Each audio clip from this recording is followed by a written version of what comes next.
It was past midnight when David, a single dad of two, pulled his beat-up pickup into the dimly lit gas station. The wind cut through his worn jacket, and the air smelled faintly of rain and gasoline. He was running on fumes, both his truck and his life. He just needed enough fuel to get to work the next morning, but then he saw her. A young woman sat on the curb near Pump 6, face buried in her hands, shoulders trembling. The encounter, David hesitated. It wasn't really his business. He had his own problems. An overdue rent notice, 2 kids asleep at home, and barely $20 in his wallet. But something about the way she was crying, silent, desperate, pulled him in. He walked over slowly. "Hey, miss. You okay?" She looked up, startled, eyes red and puffy. I'm fine," she lied, wiping her cheeks. David didn't press. Instead, he crouched down. "It's freezing out here. Can I call someone for you? Family? A friend?"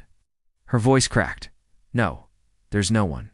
His choice. David could have nodded politely and walked away, but instead, he went inside. The station bought her a cup of hot coffee and sat with her on that cold curb. After a few minutes of silence, she spoke. Her name was Emily. She had driven across the state to escape a toxic relationship, but her car had broken down, her phone had died, and she had nowhere to go. David thought of his daughters, how he would want someone to help them if they were in trouble. So without overthinking, he offered, "I live close. My kids are at home, but you can crash on the couch tonight. Just, somewhere safe and warm." The night at his home, Emily hesitated, but something in his tired, honest eyes made her trust him.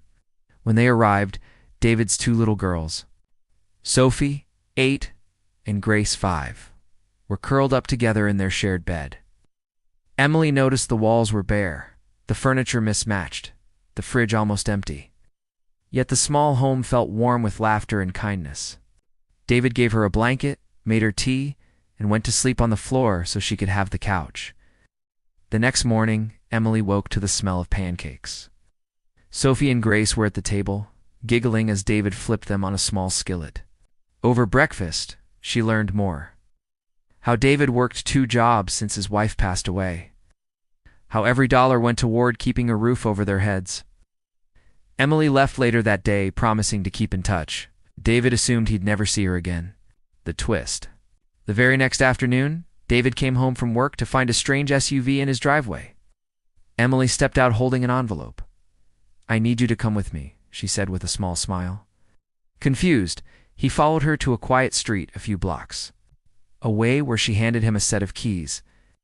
"This house," she said, her voice shaking, "is yours, bought and paid for." David's knees nearly gave out. "Emily, I can't." "Why would you?" She took a deep breath. "Last night was the first time in months I felt safe. You didn't know me, yet you helped me. I came into some money recently, more than I'll ever need, and I decided I want to spend it where it matters. You and your girls matter." The emotional climax, tears filled David's eyes. He thought about all the nights he'd stayed awake, wondering if he'd fail his daughters. Now a stranger had just given them a home, a place no landlord could take away.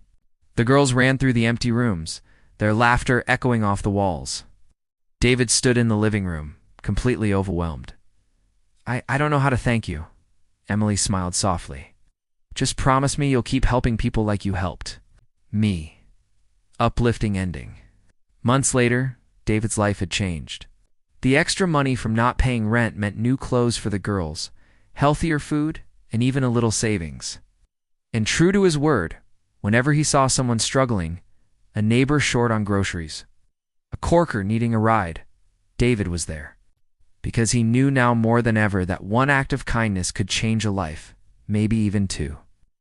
And sometimes the house you build isn't made of bricks, it's built with compassion.